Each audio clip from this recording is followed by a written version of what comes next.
Merry Christmas. I'm the Reverend Denise Colley. My pronouns are she and hers, and you are all so welcome here tonight. We have a lot of surprises. I want to remind you of a couple things. Tomorrow there is no in-person service, but join us at 10 a.m. on YouTube, where we will be treated to a story hour from many of you and some lovely music. I am so happy you're here. I believe I see Charlie Vernon from the Chicago Symphony Orchestra is here tonight. My mother is here tonight. And my partner, Reverend Matt, is here and he's going to help us out. I'd like you all to turn to the camera behind you. Just stay sitting and just wave to Prairie UU Society, and Luis will tell you when you stop waving. So Prairie UU in Madison, Wisconsin is joining us tonight. So there's also a couple churches in our UU land that are joining us that don't have power, and I told them that they could come this evening online and join us. So with all of the bitter weather, we're all helping each other out tonight.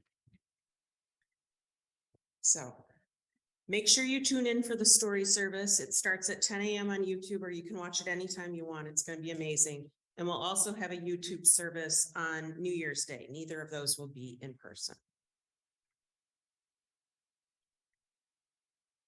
This first piece is by the Reverend Teresa Ninan Soto, titled, "It Doesn't Seem Like Much."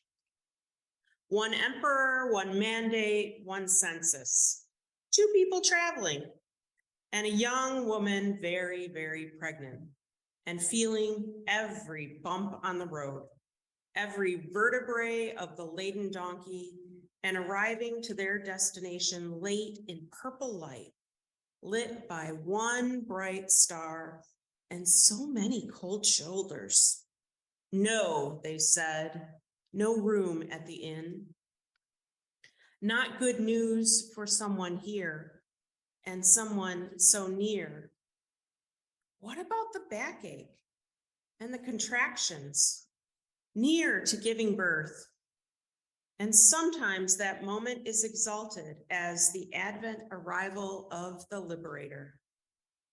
But the truth is that dullness of heart, flatness of courage is the same as no, the same as cold shoulders and rolling eyes and doors blithely thrown shut.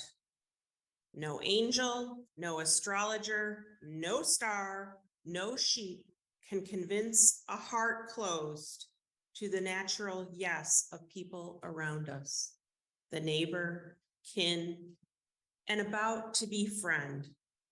What can we liberate if we cannot see the journey as an example of our own? Throw open the door, make ready the space. Love as though there is no other medicine. What if you are not a religious innkeeper, but instead the manager, the stable, the haven of rest?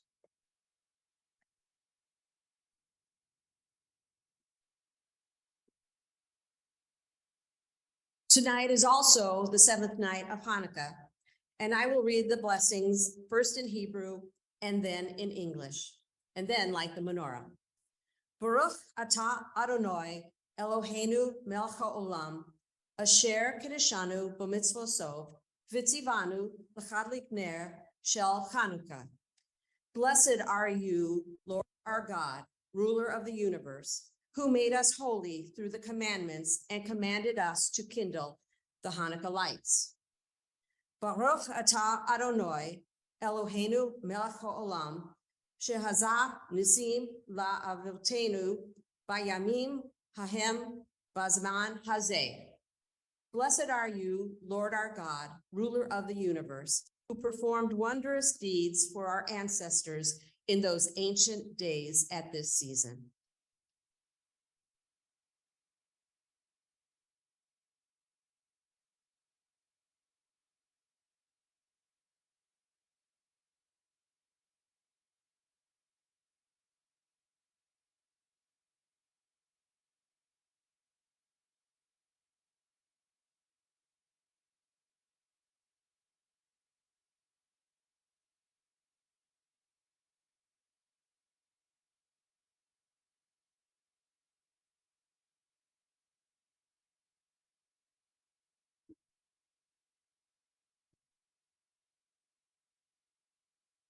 We have also been building an Advent scene the whole season, adding first the shells and stones and bones, and then the greens for the plant kingdom, then the animals, and then the humankind. So if you're a guest here, you can check that out later. And I am going to light the Advent candles. We're not going to sing the song that we've sang every week because tonight's the end of the Advent season. But I am going to tease you a little bit, and we're going to remember the order they light in, right? Purple, purple, pink, purple. All right, so you can say it as I light them.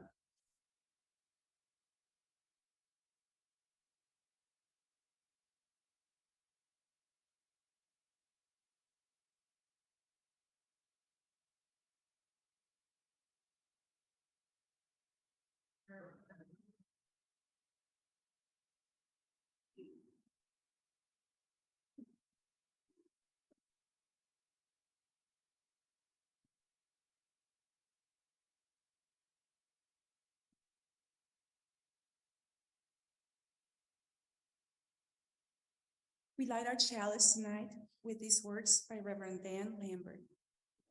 We gather on this Christmas Eve as fellow sojourners, looking for light, for hope, for peace, and for love.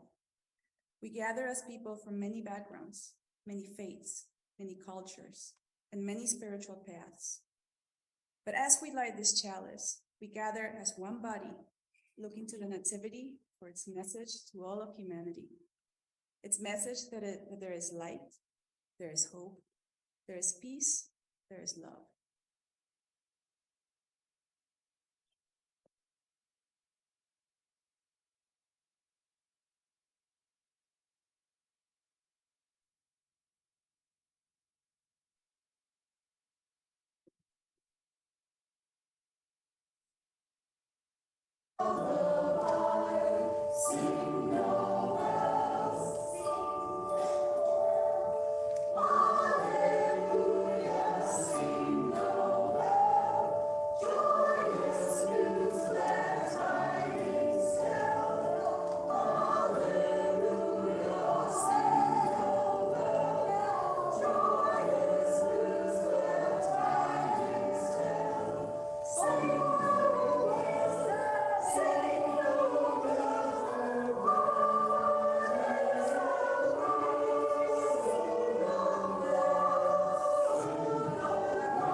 I think a lot about Mary, the mother of Jesus, this time of year. What she must have been going through. The terror of bringing a child into the world while living under occupation. The threat of a sexual scandal hanging over her. The stress of raising a child you know is going to be special. A baby who is both your baby and not your baby. Mary's not meek and mild. She's singing protest songs to the child as he grows in her womb. She agreed to give birth to a child of God, but did she get what she was saying yes to? Was her yes one of full consent? She is afraid, and she doesn't fully understand what she's committed herself to. I really wonder if she would have known. Would she have done anything differently? Sometimes we are called to do something that is immeasurably difficult. We don't understand, and yet we say yes. May we sing songs of protest about removing tyrant rulers from their thrones. May we lift up causes that center the most marginalized. May our yeses be passionate. May we be afraid and pursue justice anyway. Tonight, I will be playing Mary as she thinks back to a long, long time ago when she was giving birth. And she will be with Joseph, who will be played by my partner, Reverend Matt. We'll be reminiscing tonight. So get ready to hear the story a little bit different this year. Now, I've heard we've had a few technical difficulties. Is there anything I need to know? Nope, we're great. Bless Jeff and Louise tonight. Yes. I'm going to invite Melanie, our worship associate, to start us out. Tonight, I invite you to imagine yourselves there that holy night when two parents had their first child. We try to imagine what went through their minds and hearts of the parents of Jesus in the months leading up to his birth. Tonight, we will read from scriptures written 50 years after Jesus died by someone who did not even know him. It is likely that the writer also imagined what that night must have been like and told a story that gives us his image of that prophet's birth. This is an imagined conversation based on what we know about new parents and about first births. We begin with a reading from the Gospel of Luke that takes us back to a time about 9 months before the birth of Jesus. In the 6th month, the angel Gabriel was sent by God to Mary. And he came to her and said, "Greetings, favored one, the Lord is with you." But she was much perplexed by his words and pondered what sort of greeting this might be. The angel said to her, "Do not be afraid, Mary, for you have found favor with God. And now you will conceive in your womb and bear a son, and you will name him Jesus. He will be an amazing, caring human and will be called the Son of the Most High. And the Lord God will give him the throne of his ancestor, David. He will reign over the house of Jacob forever, and his kingdom there will be no end." Mary said to the angel, "How can this be, since I do not know a man?" The angel said, "The Holy Spirit will come upon you, and the power of the Most High will overshadow you. Therefore, the child to be born will be holy. He will be called Son of God. And now your relative Elizabeth, in her old age, has conceived a son, and this is the 6th month for her who was said to be barren. For nothing is impossible with God." Then Mary said, "Here I am, servant of the Lord. Let it be with me according to your word." Then the angel departed from her.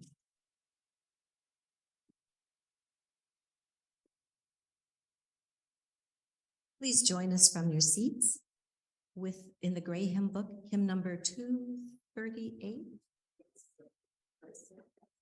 Hymn number 238. Join us.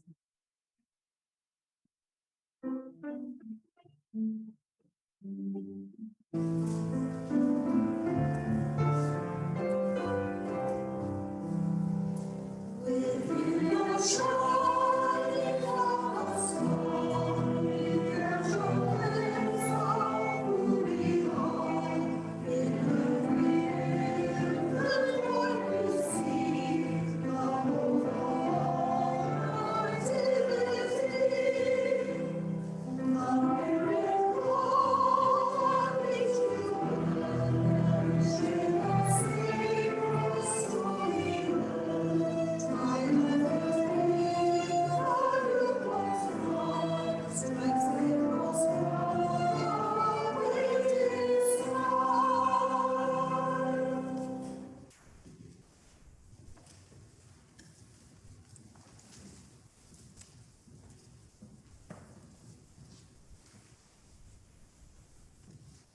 It began so strangely.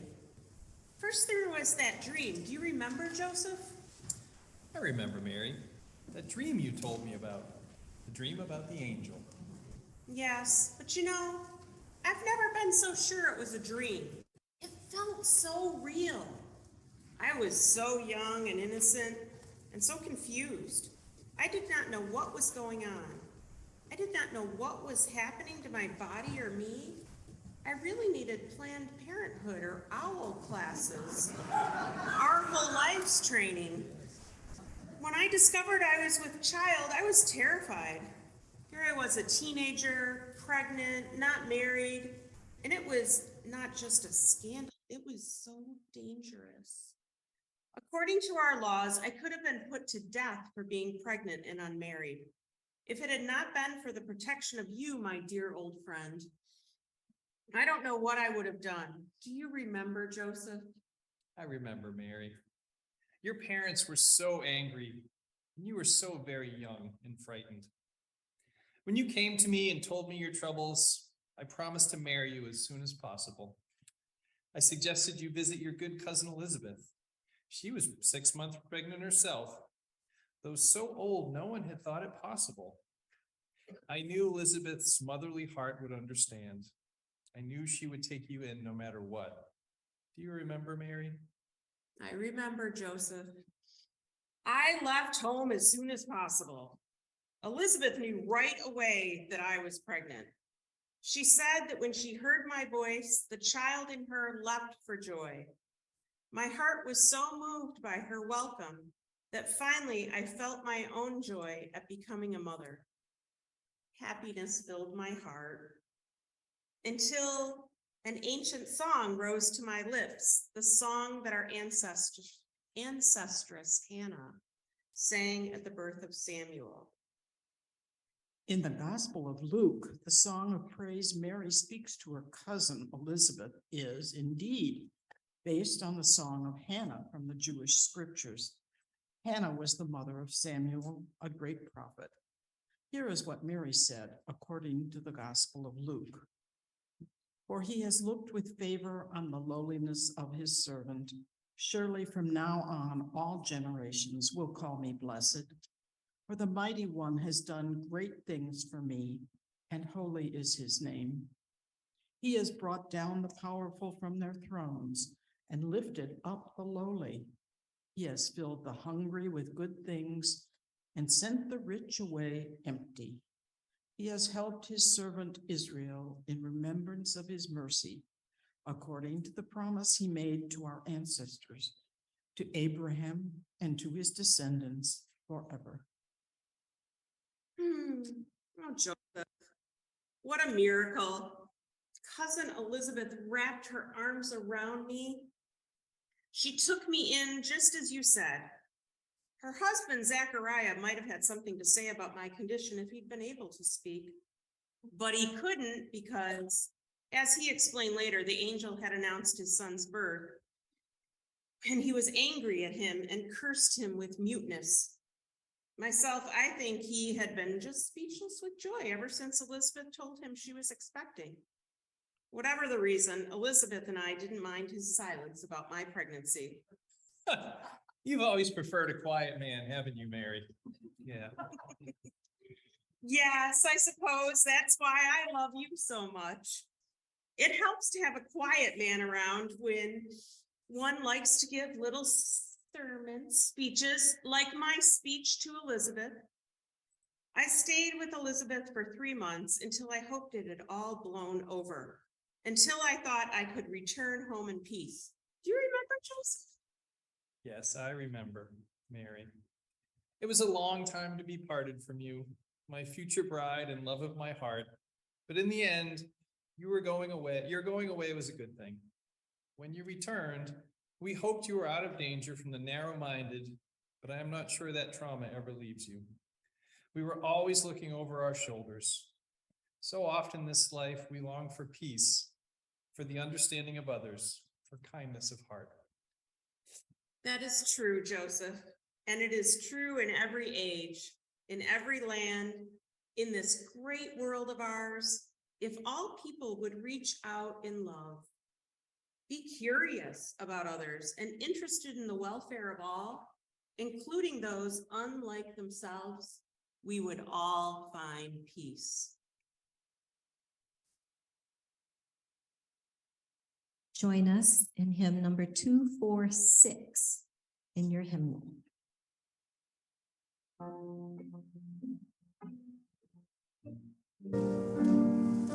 Verse 1 and 3.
It wasn't just Mary and Joseph who were having a hard time back then.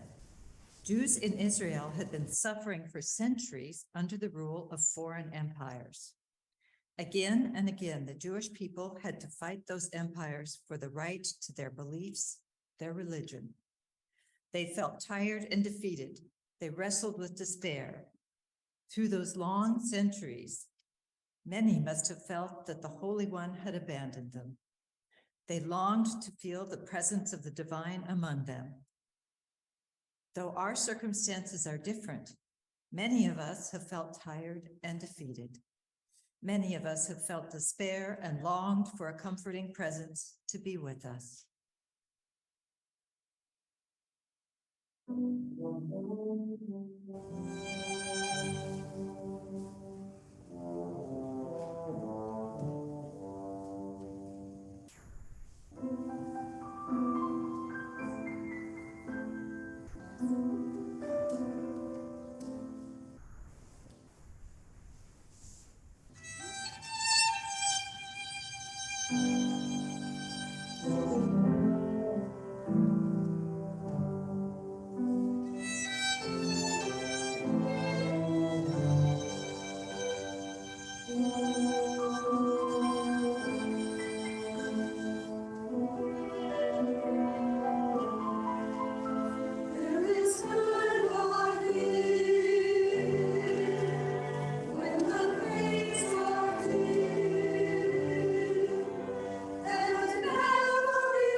The story from Luke's Gospel continues in this way.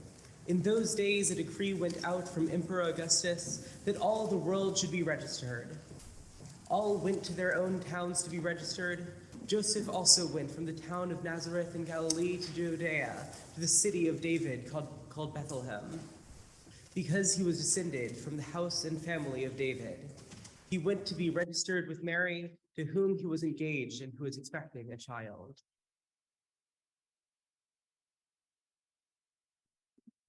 Mary, even after your return, people were often cruel to you, and you were sometimes frightened about giving birth.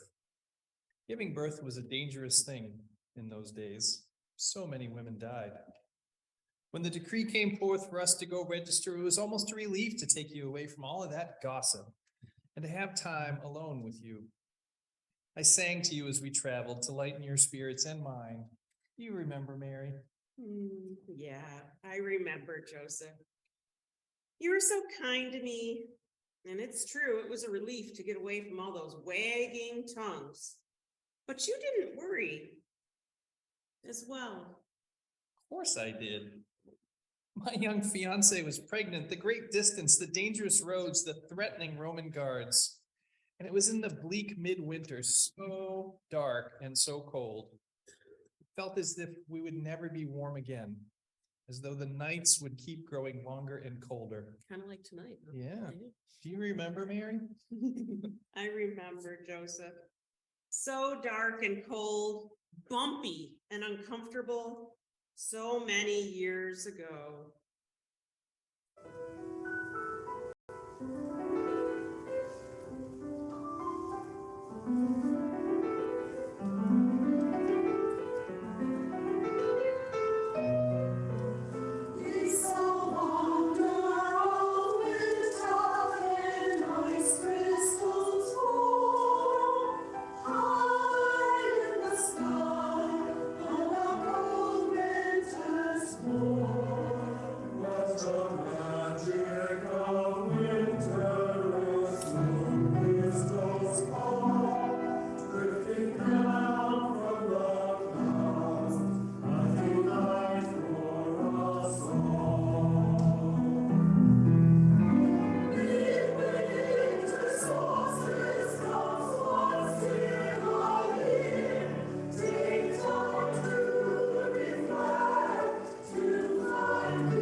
In Luke's gospel, the story continues.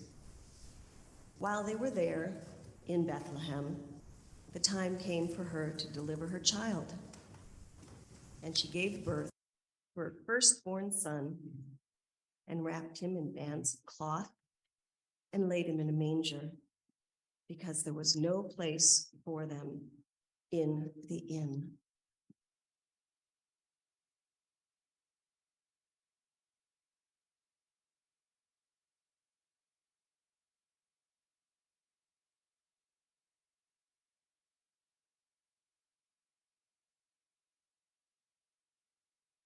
Look at us there, Mary. We were just kids.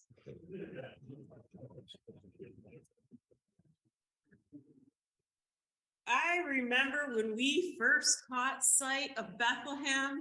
You see it out there? Yeah. Woo! I was so relieved. My labor pains had started, and I didn't want to give birth on the side of the road. When we arrived, everything was so different from our hometown. We didn't know anyone.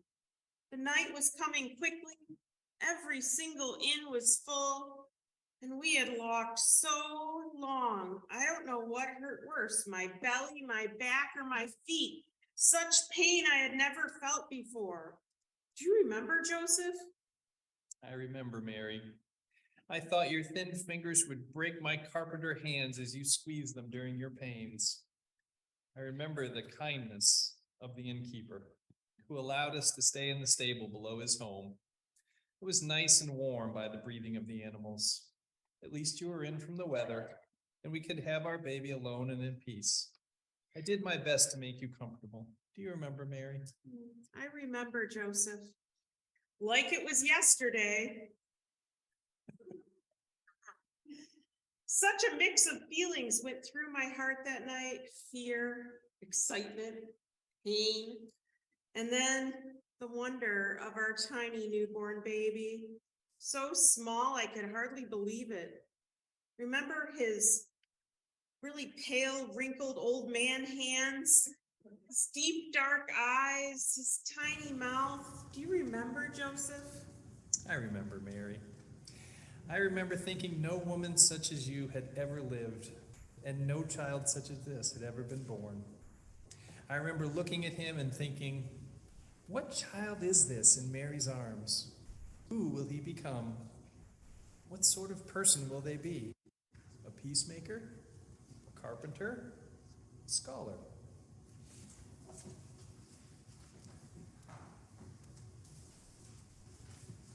Baby shivering cold, I have no frankincense or gold to ease your burdens when you're old. What can I give to you?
continues the story, telling us what happened after this miraculous birth, telling us more about his visions of Jesus. In that region, there were shepherds living in the fields, keeping watch over their flock by night. Then an angel of the Lord stood before the glory of the Lord shone round about them, and they were terrified. But the angel said to them, "Do not be afraid, for see, I am bringing you good news of great joy for all of the people. To you is born this day in the city of David a Savior, who is the Messiah, the Lord. This will be a sign for you. You will find a child wrapped in bands of cloth and lying in a manger." And suddenly there was the angel, a multitude of heavenly hosts, praising God and saying, "Glory to God in the highest heaven, and on earth, peace among those whom he favors."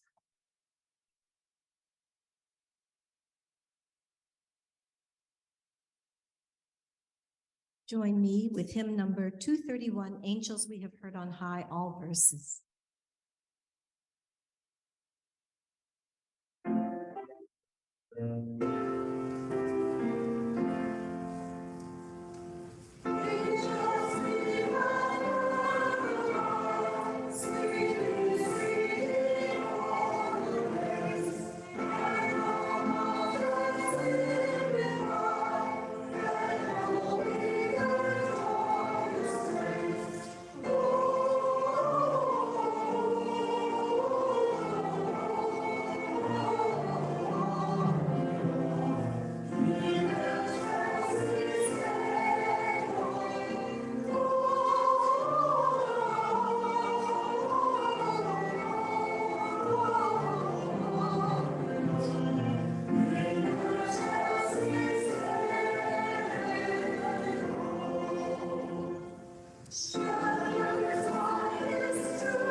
When the angels had left them and gone into heaven, the shepherds said to one another, "Let us go now to Bethlehem and see this thing that has taken place, which the Lord has made known to us." So they went with haste and found Mary and Joseph and the child laying in the manger. When they saw this, they made known what had been told about them, this child. And all who heard it were amazed at what the shepherds told them. But Mary treasured all these words and pondered them in her heart.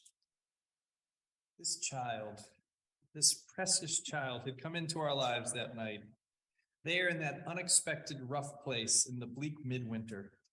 It was such a miracle, I could have sworn I heard angels singing. And then those shepherds came to share in our joy. And they said they heard angels singing as well. Do you remember, Mary? I remember, Joseph. I remember their kind faces, the milk they gave us, and the parenting advice they offered. Not that we followed any of their advice. We thought we knew everything there was to know about child rearing. Do you remember, Joseph? I remember, Mary.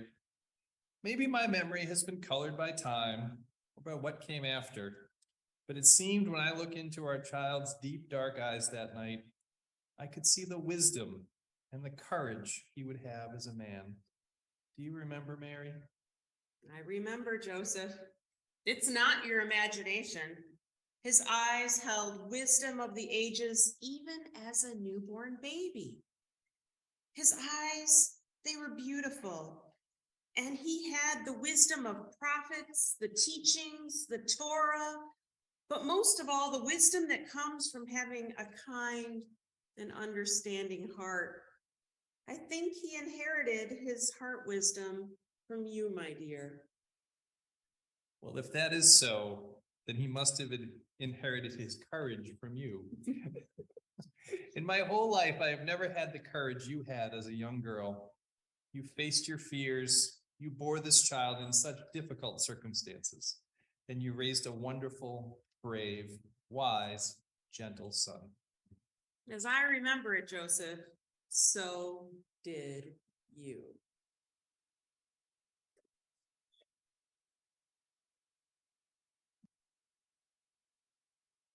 Tonight, we have journeyed back through time and space to imagine what it was like that holy night, the night of the birth of the great, wise, compassionate prophet Jesus.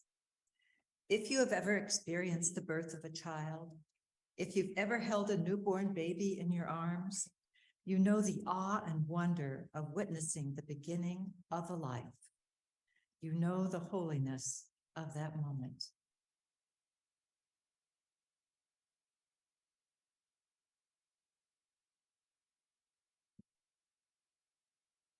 Tonight, we take up an offering for a very special fund that we usually only collect for about once a year. It's the only day that we specifically ask you to fund the minister's discretionary fund. It's a source that we use discreetly. I use it right now, and the next minister will after me, and ones have before me.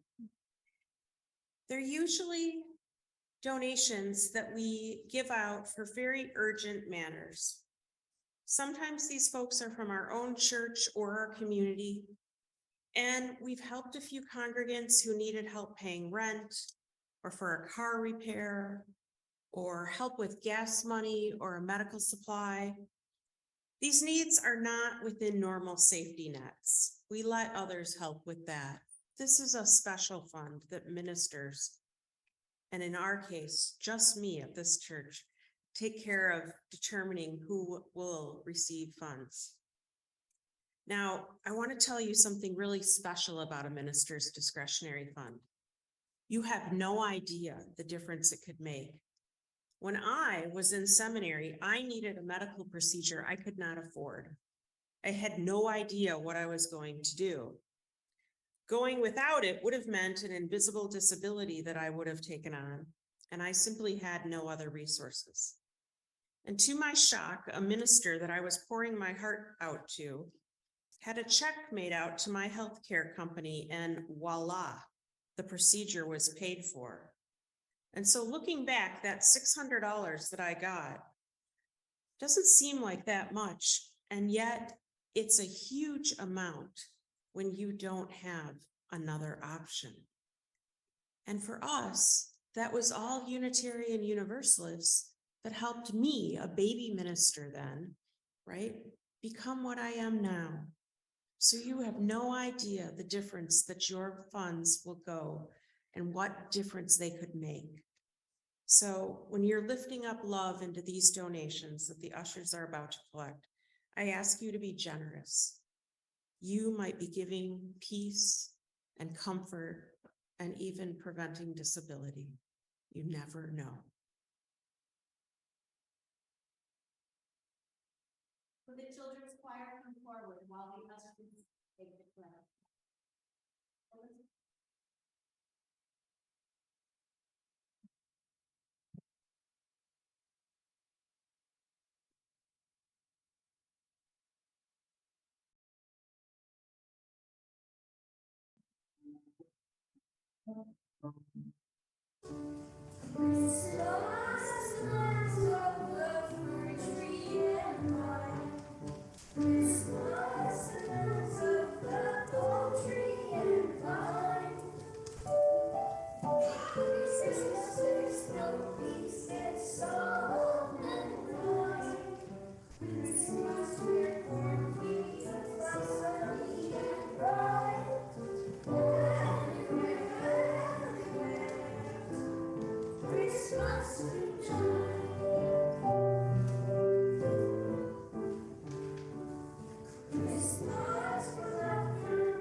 I'm gonna ask the ushers to come forward.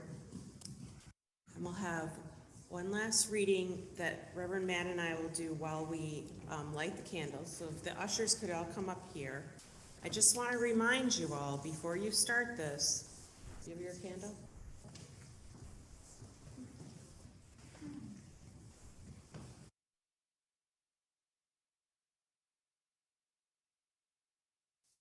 That when you get the candle coming to you, you do not tip the lit candle. Reverend Matt and I are going to demonstrate right now.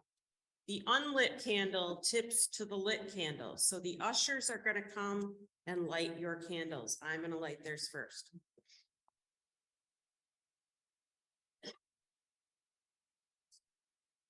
As we begin our communion of light, I would like to share something with you from our dear friend, Lindsay Bates. It says it is our tradition at the close of Christmas Eve service to share the light, and that is what we are going to do as we sing Silent Night. We will all stay seated in our pews, and then while we sing, we will pass our Christmas light very carefully from one person to the next.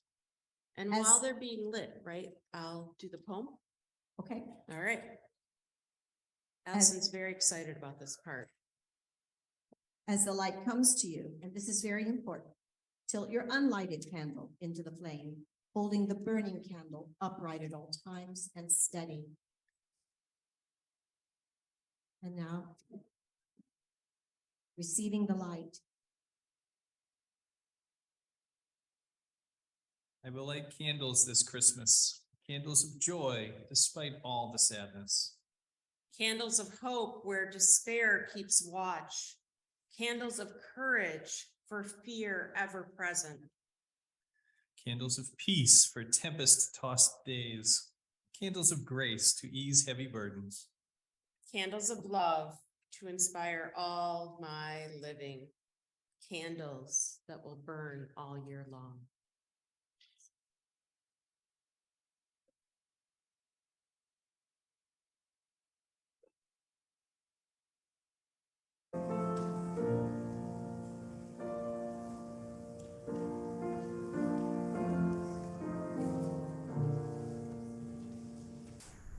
Silent night,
first verse one last time.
Just a moment.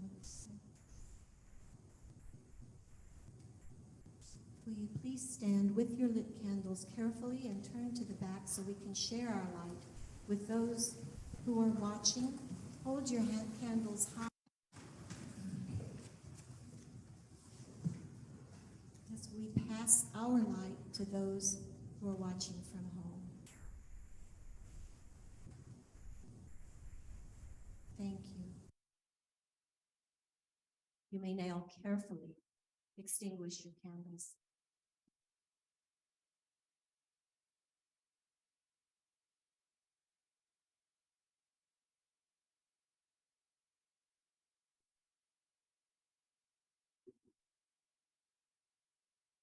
And join me from your seats. No, let's stand. Let's stand. Number 245, Joy to the World, 2 verses, please.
And now, let us not forget, as we celebrate Christmas tonight and tomorrow,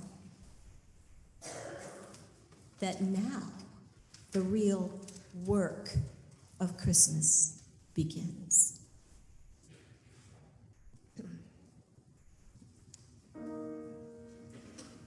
When the song of the angels is stilled, when the star in the sky is gone, when the kings and princes are home, when the shepherds are back with their flock,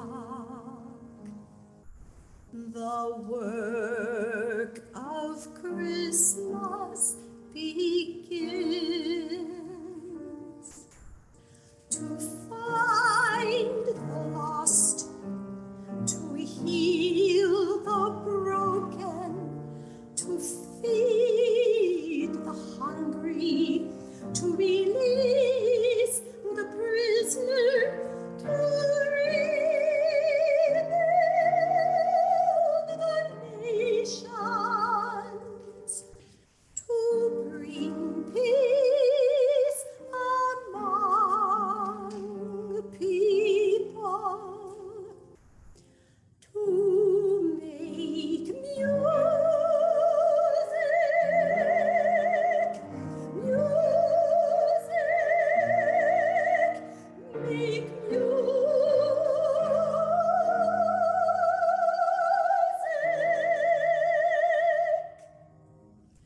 Christmas